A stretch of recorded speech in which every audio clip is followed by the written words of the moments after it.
Admiral Riva 10 stood in silence at the viewport of Earth's orbital command platform, her hands folded behind her back. The structure hung in geostationary orbit above the planet, a constant reminder of humanity's recent victory and its immediate consequences. Vast ships belonging to the Galactic Senate peacekeeping fleet passed in stately rows, their gleaming hulls reflecting the distant light of Sol. She could count at least a dozen capital-class vessels out there, enough by all accounts to subdue the entire Earth Defense Force if it dared resist the terms recently imposed. Beyond them, Earth rotated in tranquil blues and greens, a fragile sphere that had survived centuries of internal conflict, only to face destruction at the hands of a powerful alien species. It felt perverse that the same battle which had saved her home now led to humanity's forced disarmament. 1 year ago, she would have rejoiced at the sight of starships from the Galactic Senate, convinced that humanity had finally earned a place among the stars. Now all she saw were wardens patrolling a cage. Commander Julian Ortega entered without saluting, an informality Riva had granted him months earlier. He was young but steadfast, his expression reflecting the weight on everyone's shoulders. "Admiral," he said quietly, "we've just received an updated compliance mandate from the Senate Council. They want further inspections of our lunar and Martian facilities. It seems some delegates suspect we've hidden research data beyond what we've already turned over." Riva exhaled sharply. Her uniform bore only a single row of medals. The rest had felt too heavy a burden to carry after the war. And did they say what the focus would be this time? Last week they insisted on scanning every scrap of chemical research at Olympus Mons. The week before, they wanted our records on electromagnetic shield design. Are we to dismantle our entire scientific community for their satisfaction? They didn't specify, Ortega replied, glancing at the datapad in his hands. But Senator Zarin himself signed the request. He's become increasingly vocal about placing Earth under stricter controls. Riva closed her eyes. She remembered the day Senator Zarin had arrived at Unity Station to greet Earth's representatives. That greeting had been cordial enough, but beneath the surface simmered a deep suspicion. Zarin's homeworld, a powerful ally in the Senate, had watched the Battle of Gethoran Nebula, what Earth called the single decisive conflict that ended the Zalarian threat, and concluded that humanity's prowess was dangerous in the extreme. The Senate had not simply condemned the Zalarians for waging war, they had also condemned humanity for ending it too effectively. She turned her gaze to Ortega. "Tell them we'll grant access to what's publicly available, nothing more." Ortega looked uncertain. "Admiral, with respect, we risk provoking them if we appear too guarded, and if we submit to every demand, we'll have no means left to protect ourselves if another aggressor comes." She forced herself to keep her voice calm.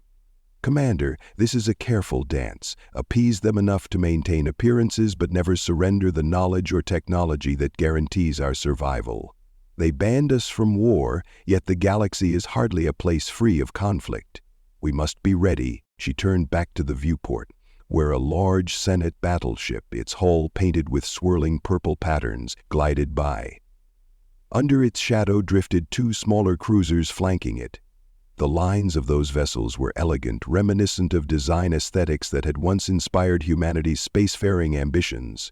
Now, they served as a watchful presence, ensuring Earth never dared repeat the move that had shattered an entire Zalarian invasion force in a matter of hours. Earth had shown the galaxy a tactic no one foresaw, a biologically and neurologically targeted strike that relied on vulnerabilities shared by nearly every known sentient species. Every species but humans. Riva sighed, recalling that day a year ago, recalling how they had seized victory in a single bloody stroke. Once she had felt proud of that victory. Now she wore it like a chain around her neck. A diplomatic reception began that evening at Unity Station, located in geosynchronous orbit above the Atlantic. It was nominally a gesture of goodwill between Earth and the Senate delegation. In reality, it bristled with tension. Delegates from across the galaxy filled the wide halls, some wearing elaborate robes, others housed in specialized suits that compensated for exotic atmospheres or gravity needs. Humans were distinctly shorter than many of these aliens, though a handful of species were of similar stature. The only thing that unified them all was a single overriding question: could Earth be trusted? Ambassador Terence Kwan navigated the crowd with a disarming smile. He wore a tailored black and gold ensemble that fused traditional Chinese influences with contemporary interstellar fashion, a deliberate statement of humanity's cultural heritage as well as its modern adaptability. He paused to speak with a Tauran delegate, exchanging formal greetings. The Taurans were one of the few species who had shown an inclination toward moderation in the Senate's dealings with Earth. They were also a species who had quietly begun to wonder if Earth's unique evolutionary path might be valuable rather than terrifying. Kwan made his way to Senator Zarin, standing near a sweeping window that looked out on Earth below. Zarin was tall and thin, encased in a partial exoskeleton that matched the patterned lines of his pale green skin. 3 layered mandibles surrounded the senator's mouth, making his expression unreadable by human standards. Yet Kwan had learned to discern subtle body language, the tilt of the head, the slow pulse of light across the exoskeleton's ridges. Zarin was irritated. "Ambassador," Zarin said as Kwan approached, voice rendered into nearly accentless English by a translator device perched on his shoulder. "I trust you've received the inspection request. The Senate requires transparency." Kwan inclined his head respectfully. "We have, Senator. I assure you Earth will extend every courtesy. Our scientists are prepared to demonstrate the purely defensive nature of our ongoing research projects." "Defensive?" Zarin repeated. His mandibles twitched. "Every world in this chamber has a right to defend itself, of course, but your people discovered something more than mere defenses a year ago, did they not? Something that brought an entire war fleet to ruin in a single day." Kwan had heard variations of this accusation countless times. "We are aware of the fears that have grown out of the Battle of Getoran Nebula. It was a tragedy, but also our last resort. The Zolarians had annihilated 2 of our colonies, forced mass evacuations, and threatened Earth directly.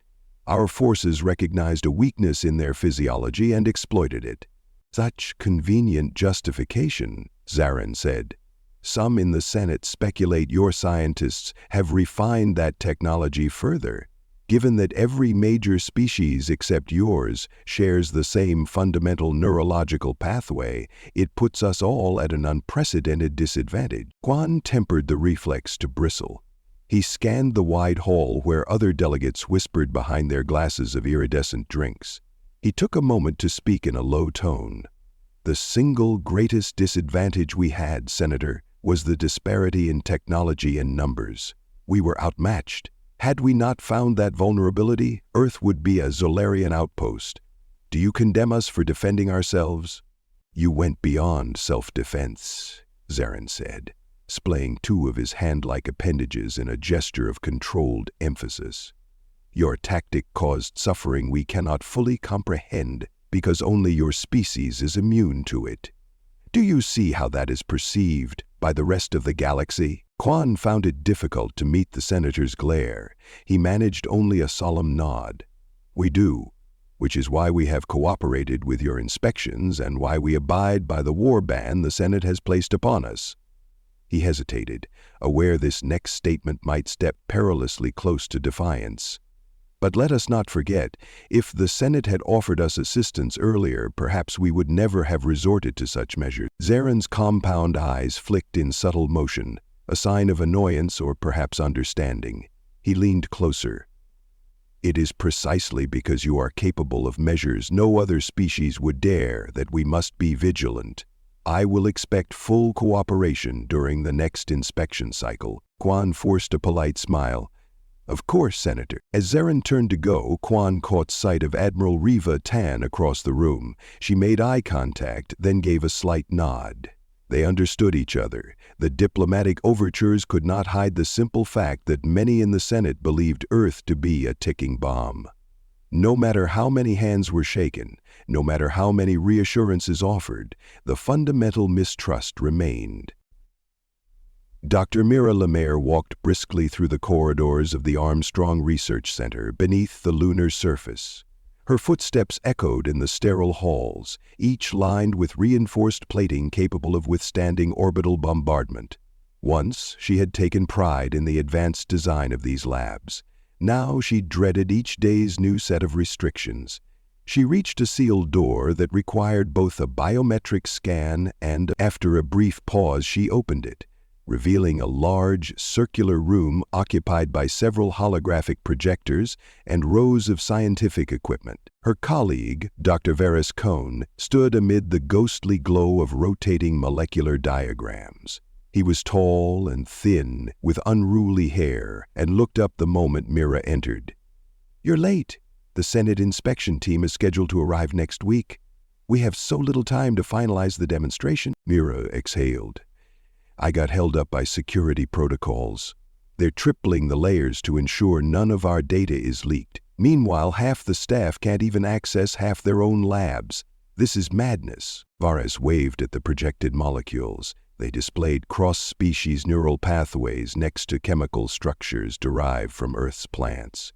"We need to prove we're only working on defensive measures, right? Here is our proposed demonstration for the inspectors, a neural shielding device we've been refining with Tauran advisors. If it works, it could negate or at least reduce the catastrophic neurological cascade triggered by the pulses we used against the Zalarians." Mira stepped closer to examine the display. The J7 neural pathway, a trait shared by nearly every species except humans, lit up in red.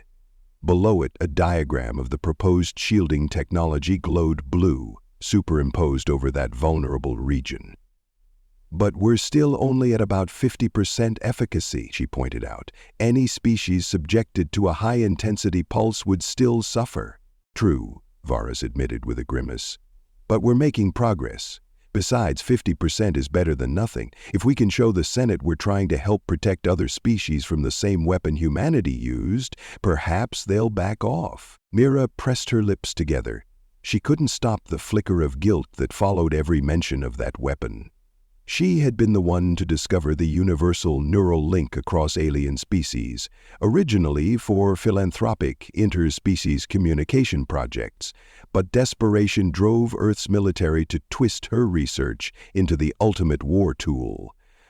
"I hope so," she said softly, "because I can't stand the idea of another war. If the Senate deems us irredeemably dangerous, they might strike first." Varys shut down the holographic display and turned to face her fully. "You sound genuinely worried about that." She nodded. "You've seen how quickly fear spreads among the Senate delegates. The more they suspect we're holding back some secret superweapon, the closer we edge toward a galactic coalition that decides we're better off wiped out." Varys removed his glasses, rubbed the bridge of his nose. "That's why we need to show them we're sincere, no hidden agendas." Mira hesitated. She glanced around the lab, where a few sealed sections were accessible only to Admiral Tan's highest-level clearance. There was a reason the labs were so carefully compartmentalized. "Varys, we both know there are things happening on the Martian side that we can't talk about. Do you trust that everyone is on the same page about not developing new weapons?" "I want to," he said. "But I'm not naive. Some in the Earth Defense Force are likely working on fallback plans in case the Senate tries to forcibly disarm us. And if the Senate finds proof of that, we're doomed," she whispered. The two scientists exchanged a long look, each weighed down by the knowledge that the line between defense and offense was perilously thin. Ambassador Terrence Kwan met Admiral Riva Tan in a small conference room deep within Unity Station. A static generator ensured that no outside signals could penetrate. They wanted privacy for a conversation that might border on treason, depending on who was listening. Kwan wore the same formal ensemble from the reception, but it now felt stifling. He pulled at the collar, scanning Riva's stern face. "Senator Zarin is determined to extend the ban. He's lobbying for more than just a ban on Earth engaging in warfare. He wants to restrict any research that might be turned into a weapon." Riva tapped the table lightly, her eyes narrowing. "Which, in practice, means everything from advanced biology to certain data encryption systems.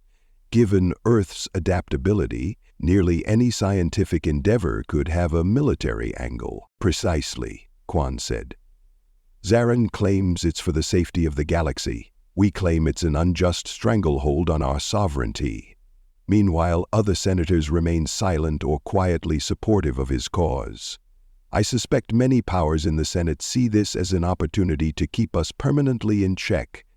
Riva paced the small room. We can't openly defy them, not without risking an immediate confrontation. If it came to war, we no longer have the element of surprise with that neural weapon, and we still lack the fleets they possess. They could bomb us from orbit, blockade our planet, starve us. Another species might have no qualms about exterminating a potential threat. Quan let out a quiet sigh. Earth's population has no idea how precarious this is. On the surface, they think it's an era of peace. They don't realize we're under a watchful guard. Riva stopped pacing. We must secure allies. Some delegates question the unlimited authority of the Senate's peacekeeping forces. If we can show them that Earth is willing to share our defensive knowledge, like Dr. Lammer's neural shield tech, that might shift public opinion in our favor. Quan's brow furrowed. You're saying we volunteer to help protect others from the same tactics we use to end the war? Exactly. If they see we can be an asset rather than a threat, that we understand the moral weight of what was done, perhaps they'll see banning us from war entirely as unnecessary. She lowered her voice further, almost a whisper. But we have to be careful. If any hint emerges that we're still refining the weapon or developing a second-generation system, that'll confirm their worst fears. Quan found himself wishing for simpler days, before humankind discovered how easily it could break an alien fleet by hijacking a quirk of biology. You realize it might already be too late. Rumors of hidden labs on Mars, hush-hush operations outside the official chain of command. She held up a hand. We're monitoring that. But the truth is, we do need contingency plans. The universe didn't suddenly become safe just because the Senate declared a ban. The possibility of another hostile force, Zilarian remnants, or an entirely new aggressor, remains. Our duty is to defend Earth no matter what. Quan wanted to object that maintaining secret programs risked everything, but he understood the logic. So, we walk a razor's edge. We must appear compliant while ensuring we have the means to survive if the Senate decides to remove us as a threat. Riva nodded, then walked over to the secure console. Here's the official statement I'll be issuing. I'd like you to review it before our next open session. It emphasizes that Earth is shifting resources from offensive capabilities to universal protective measures. I want you to present it to the Senate delegates when the next inspection arrives. Quan scanned the proposed statement. It was masterfully worded, full of diplomatic phrases that suggested humility and cooperation without acknowledging total surrender. I'll do my best to give it weight, he said, though I suspect Senator Zarin and his allies will pick it apart. The Admiral placed a hand on his shoulder. We do what we can. Remember that Earth's future rests on our ability to make them believe we're no longer a threat, and on our own ability to remain prepared if they decide they can't let us live. In a chamber deep within the Senate complex on Anexa Prime, Senator Zarin conferred with a small group of high-ranking officials from other star systems. Holographic displays floated above a polished table. Each displayed intelligence data about Earth's scientific outposts, shipping routes, and suspected weapons caches. The mood was grim. A representative from a militaristic alliance tapped a claw on the table. Our spy network suggests Earth has not fully decommissioned its orbital defense platforms. They still have at least 3 times as many anti-ship rail cannons as the current treaty allows. Zarin's mandibles clicked softly. They claim the rail cannons are static defense measures, not warships, thus permissible. But we all know the distinction is meaningless if those cannons can obliterate a cruiser from orbit. Another figure, encased in a pressurized suit filled with a cyan gas, spoke through a translator that gave its voice an eerie, resonant timbre. Your intelligence also indicates they continue advanced biochemical research. If they harness more species-specific toxins, we may see a crisis even worse than Gethoran Nebula. A third voice joined, belonging to a hooded delegate whose features were concealed.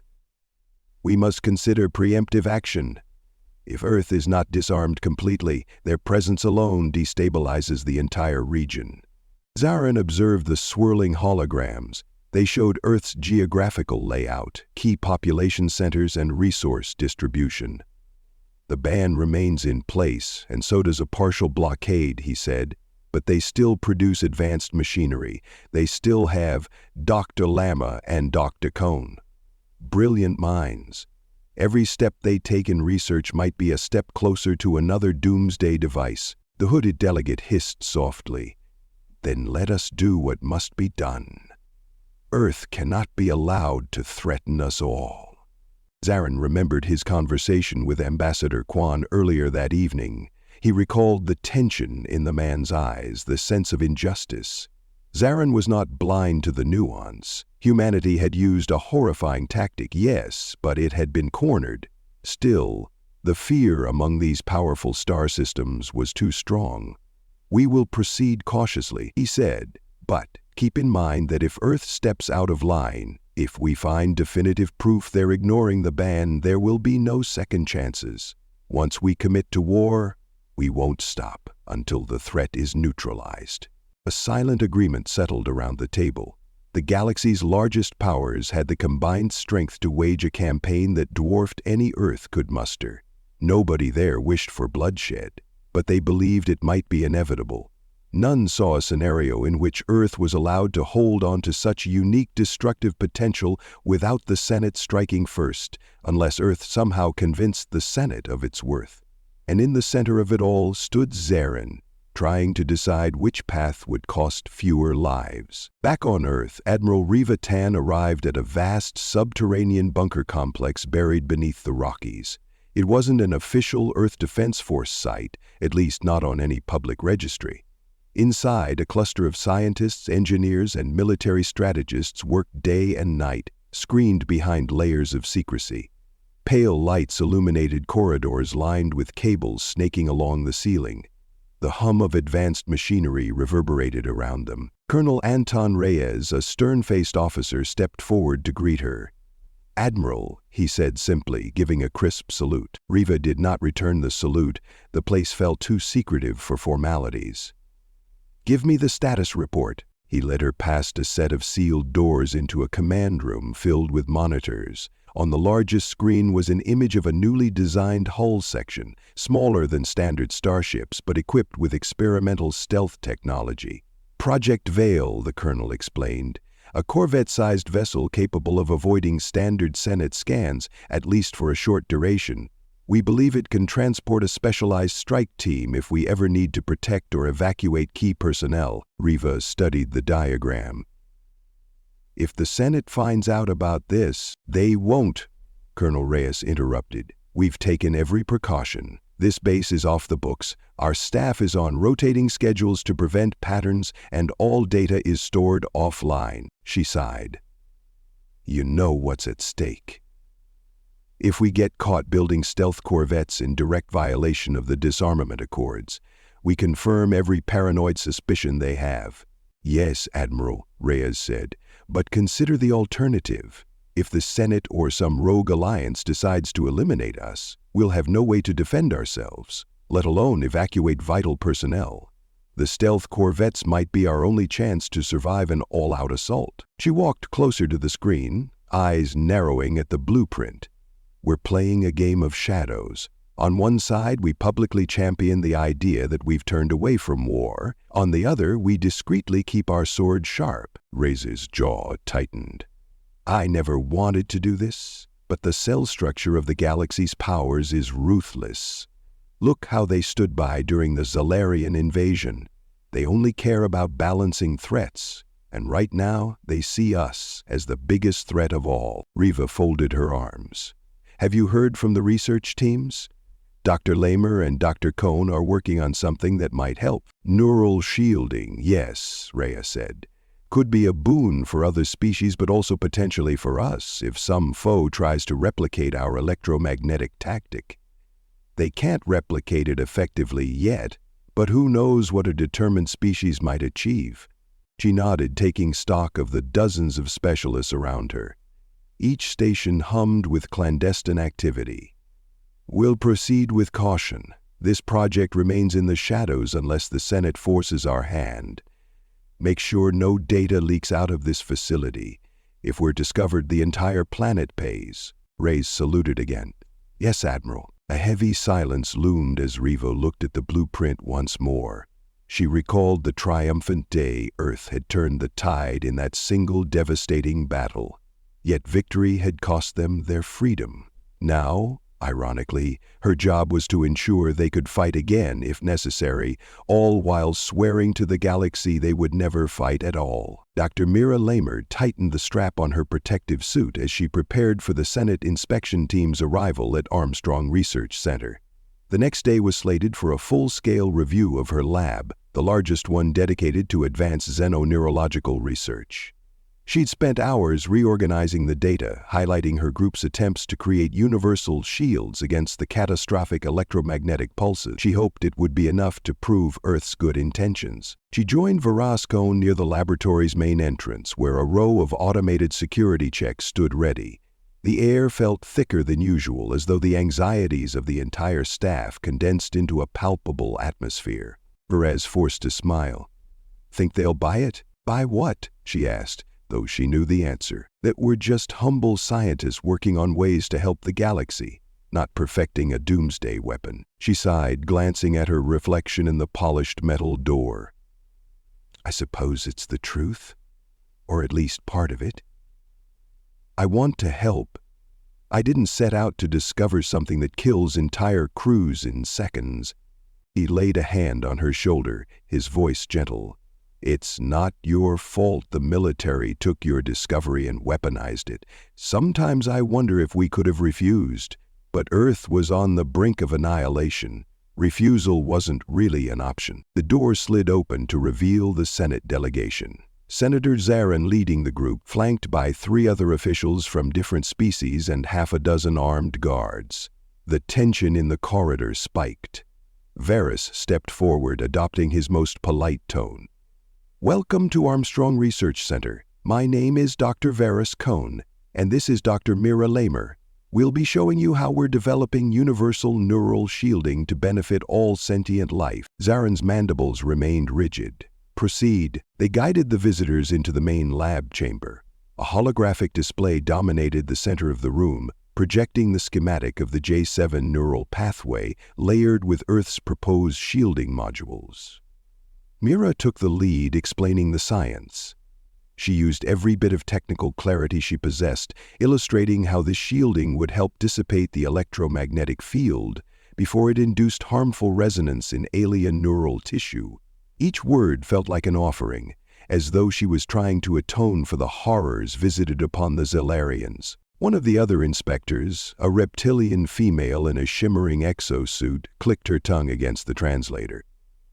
Your demonstration is impressive, but the actual efficacy has yet to be proven outside controlled conditions. Have you tested this on any volunteer subjects from other species? Varys swallowed. We've run simulations and tested it on organoids derived from alien cell cultures. Live testing would require full Senate approval, and we only recently secured partial authorization. However, preliminary results are promising. Zarin tapped a slender finger on the console. And what about a counterweapon? Is your research leading you to discover even more precise ways to incapacitate an enemy? Mira looked him in the eyes. We're not researching that. Our sole aim is protection, Senator. He stared for a moment. I suppose we shall see. Then he turned to one of his staffers, who began scanning the data with a specialized device to verify that no hidden files were omitted. Mira clenched her jaw. She felt every hair on her neck stand up, a quiet dread that no matter how transparent she tried to be, the Senate's paranoia might find a reason to punish Earth. But she pressed on, showing them the prototypes, the half-finished neural shielding suits, the lines of code that governed field projection. She answered question after question, each more invasive than the last. Hours later, the inspection ended. The senator gave no sign of satisfaction or discontent as he and his entourage departed. Only when the doors hissed shut did Mira exhale fully. Varas slumped against a console, exhausted. "Think we passed?" "I don't know," she murmured, pulling off her protective suit. "But we did our best. We can't do more than that." The next day found Ambassador Terence Kwan in front of the entire Senate Assembly on Anexa Prime, a grand circular chamber with seats arranged in tiered rings. Hundreds of alien representatives observed him. Lights and holograms cast swirling shapes across the vaulted ceiling. The hush that fell over the crowd as he began to speak was deafening. "Honored delegates," Kwan said, voice amplified by the chamber's acoustic resonance. "I stand here on behalf of Earth, not to demand anything, but to clarify our intentions. 1 year ago, we achieved a victory that ended a devastating invasion, yet we have been labeled too dangerous to participate in galactic defense, our research restricted, our fleets dismantled. We respect the Senate's judgment, for we understand the fear that arises from such a decisive and terrifying tactic." He paused, meeting as many gazes as he could, though many of those alien faces were inscrutable. "But let me be perfectly clear. Humanity does not seek to impose its will on any other species. We found a singular vulnerability, one that we used out of desperation. Now we are dedicating our efforts to making sure it can never be exploited again. Our best scientists have been working around the clock on defensive technologies that will safeguard all sentient life. We invite your experts to join us, to verify our sincerity, and to collaborate in making sure the horror of Githora Nebula is never repeated." He gestured, and a holographic chart sprang into view, depicting the neural shield concept Dr. Lamer and Dr. Cohn had presented. "This is not a threat. This is a gift. We are willing to share it as soon as it's complete, so every species may protect itself from the vulnerability that nearly destroyed the Zalarians. This is the path Earth has chosen, not conquest, but cooperation." A ripple of murmurs spread through the chamber. Some delegates murmured approval, others remained stone-faced. Senator Zarin watched from a seat near the front, his expression unreadable. Kwan continued. "Our request is straightforward. Let us resume normal scientific exchange while respecting the Senate's concerns. Let us prove that we can be an asset rather than a danger. The ban on warfare need not be indefinite if Earth demonstrates responsible conduct. We will abide by the guidelines, but we cannot remain forever shackled by fear." The hush thickened as he finished. The presiding official thanked him for his words, then opened the floor for questions.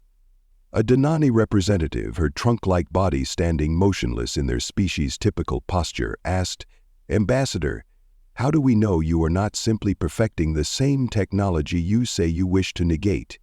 If you control every aspect of these vulnerabilities, what prevents you from launching a new offensive any time you choose?" Kwan inclined his head. "Because we, like you, fear war. Our species has shed enough blood, and we have no desire to plunge the galaxy into further chaos. If we wanted to, we could have continued the old path, building weapons in secret and ignoring Senate oversight. But we did not. We accepted your inspectors. We dismantled our largest warships. We invite your scientists to observe the progress of our neural shielding. These are not the actions of a species preparing for conquest." More debate ensued, some delegates raising pointed concerns, others voicing tentative support. Kwan stood calmly, absorbing it all, offering reassurances where he could. Throughout it, he noticed Senator Zarin's face remain impassive. Perhaps they had done enough to satisfy some of the Senate's doubts, but he suspected Zarin would need more than words to change his stance. A few days later, the precarious détente cracked. Earth intelligence intercepted a transmission indicating that a faction of Senate military powers was preparing to mobilize. The message hinted that they believed Earth was hiding an entire fleet of stealth vessels. If that intelligence were repeated in the Senate chamber, it could serve as a catalyst for a preemptive strike. Admiral Riva Tan learned of the interception while she was en route to a meeting on Mars. Her shuttle soared through the vacuum, guided by autopilot across millions of kilometers. She conferred with Colonel Reyes via secure channel. "We must ensure no sign of Project Veil reaches the Senate," she told him. "If they find out, we become the monster they already think we are." Reyes' voice crackled. "We've locked down the facility, but I worry about infiltration. The Senate has advanced spies. Even your friend Ambassador Kwan might be powerless to stop them once rumors start flying." She closed her eyes. "Just hold the line. We only reveal the project if we have no other choice." The shuttle touched down at the Olympus Mons research facility. Riva made her way through a labyrinth of corridors, each protected by scanning fields.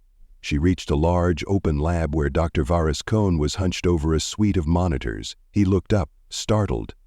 "Admiral!" "I didn't expect you here in person." She waved off the formalities. "I came for the status on your biochemical research. I know you've been working on a variety of compounds that could help certain species cope with Earth-based toxins." He ran a hand through his wild hair. "Yes, precisely. Many of our everyday plant alkaloids, like caffeine, can be lethal to some species in high concentrations. We're trying to refine an antidote, a counteragent that blocks or neutralizes the toxins before they ravage alien physiology. But it's a long road. Different species react differently, and the variations are enormous." She studied the swirling digital representations of molecular bonds. "If we manage to widely distribute an effective interspecies detox for these Earth-based compounds, that could go a long way toward proving we don't want to use them as weapons." Barras nodded. "Exactly. I believe that, combined with the Neural Shield project, might turn the tide in how the Senate perceives us." Yet he looked worried. She placed a reassuring hand on his shoulder. "What's bothering you?" He let out a slow breath. "It's the knowledge that every step we take toward helping them also highlights just how easily we can hurt them. The only reason we can craft an antidote is because we understand precisely how these toxins tear through alien cells. We're basically broadcasting our mastery of biochemical warfare, even as we claim we want peace." She squeezed lightly. "We do want peace. Don't let the Senate's paranoia change that. We have to keep faith in our motives." Days turned into weeks, a calm that felt too fragile. Under the watchful eye of the Senate, Earth presented more findings in the realm of universal shielding, biochemical detox, and open trade proposals.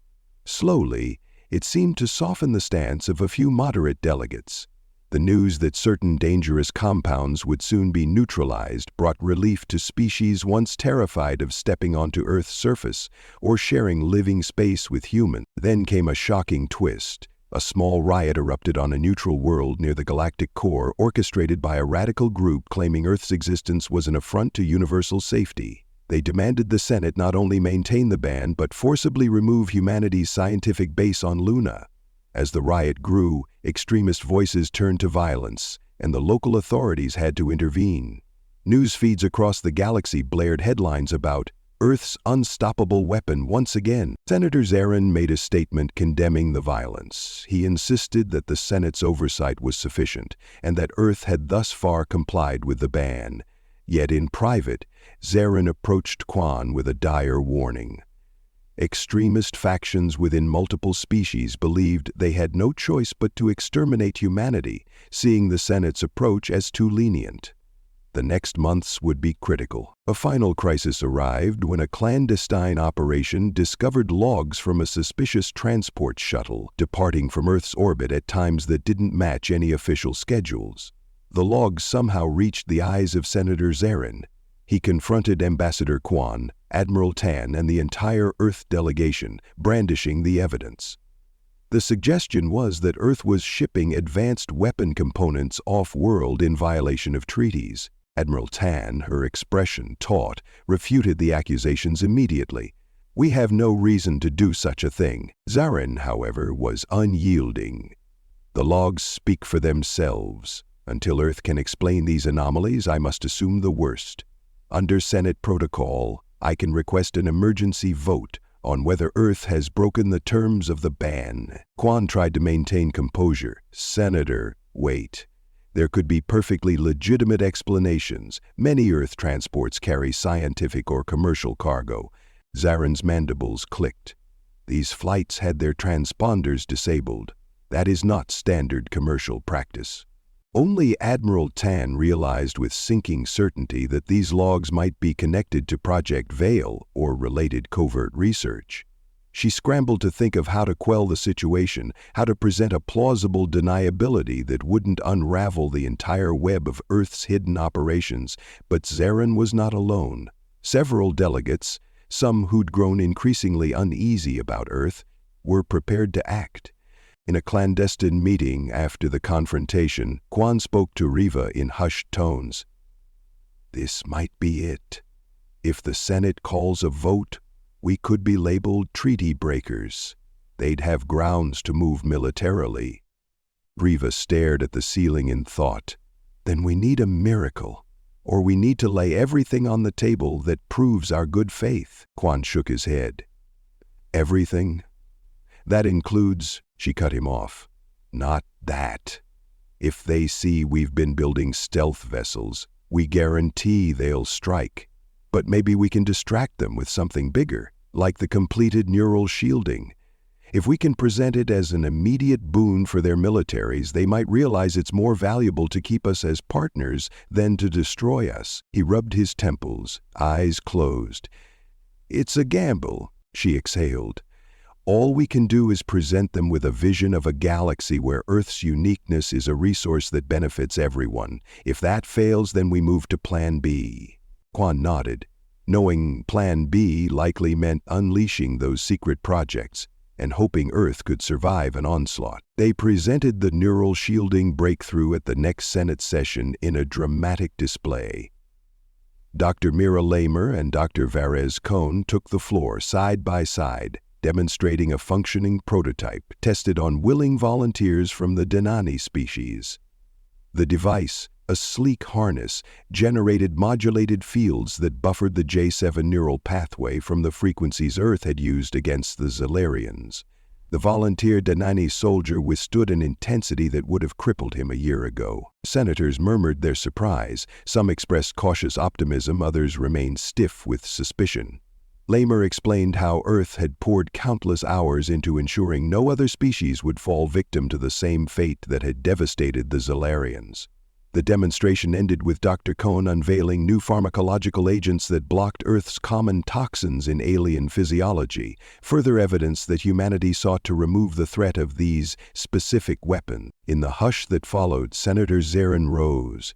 He walked toward the center stage with measured steps. If this is genuine, he said, then you have proven the potential for your science to aid the galaxy. But what of the strange transport logs discovered recently? Admiral Riva Tan stepped forward. We launched an internal investigation and found that certain commercial carriers inadvertently shut off transponders to avoid the Senate's burdensome checkpoint queues. We have logs showing their cargo manifests, basic metals, food supplies, and personal protective equipment. We submit them for your review. She handed over a small data chip. If you wish to sanction us for violating minor transport protocols, so be it. But do not mistake our attempt to expedite goods for a conspiracy to wage war. Zaren studied her, then nodded to a staffer who took the data chip away for analysis. He said nothing further for a moment, letting tension coil in the room. Ambassador Quan's heart pounded, suspecting that data had been carefully doctored to maintain plausible deniability. A single error and Earth's subterfuge would unravel. Finally, Zaren turned again to face the assembly. I have seen your demonstration, and I am inclined to believe in your sincerity, at least for now. The ban on Earth's direct participation in warfare remains, but given these developments, I propose an amendment allowing Earth to continue specialized research under strict Senate oversight. Let them share these shields with the galaxy. Perhaps that is penance enough for the horrors unleashed before. Some delegates nodded in agreement. A few raised objections. But as the debate raged, it became clear that Earth was no longer the singular villain they had been a few months ago. The new technologies shifted the perspective.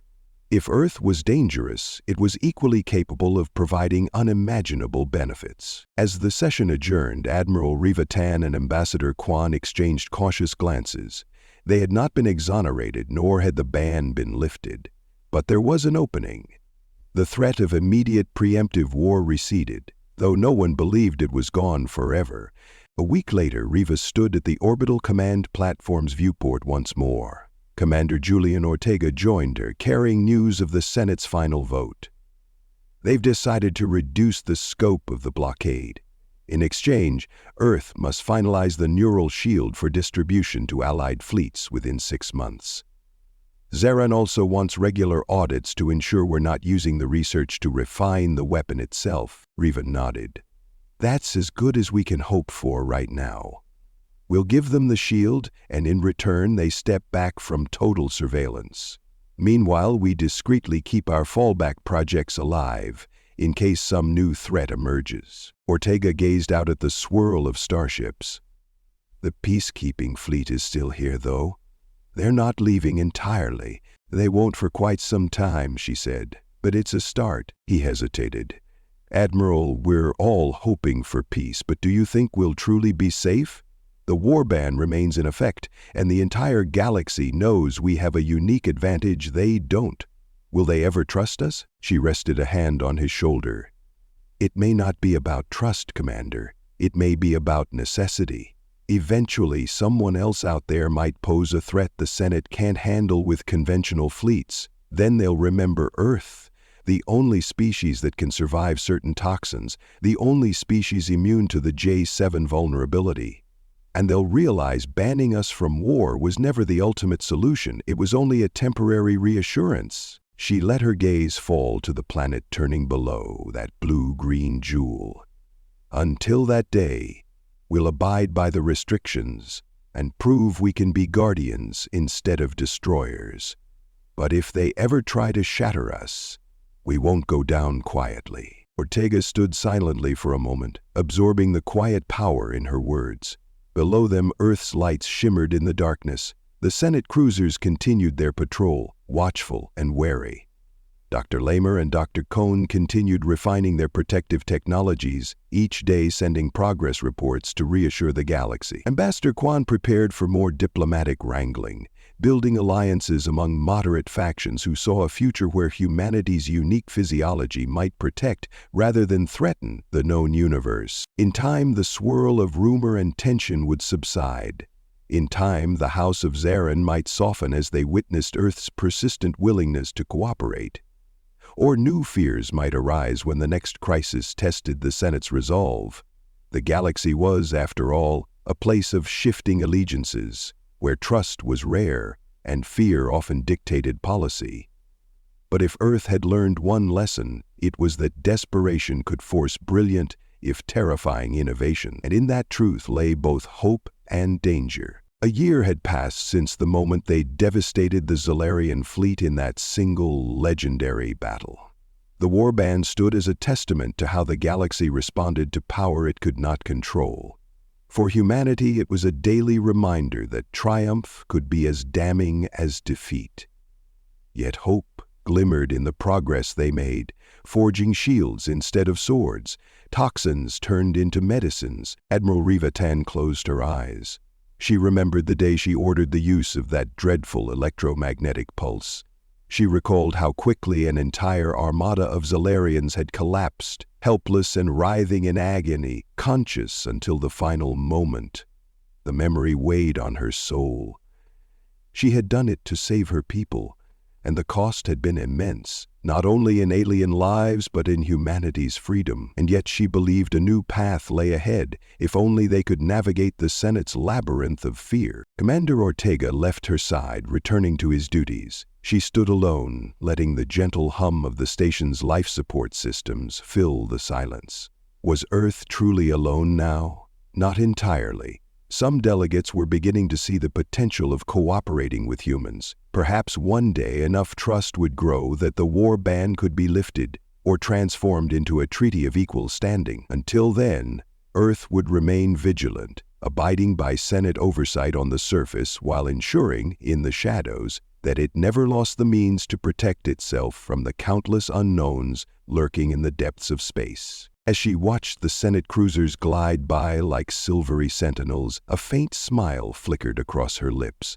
They might have caged Earth for now, but humankind had never been content to remain in cages. Throughout history, whenever one door closed, humans found another way.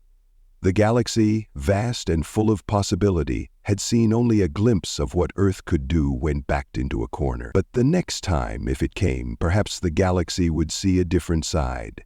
A protector, a solver of problems, a force that strove for unity rather than dominance. She allowed herself one last moment at the viewport, then turned and walked away.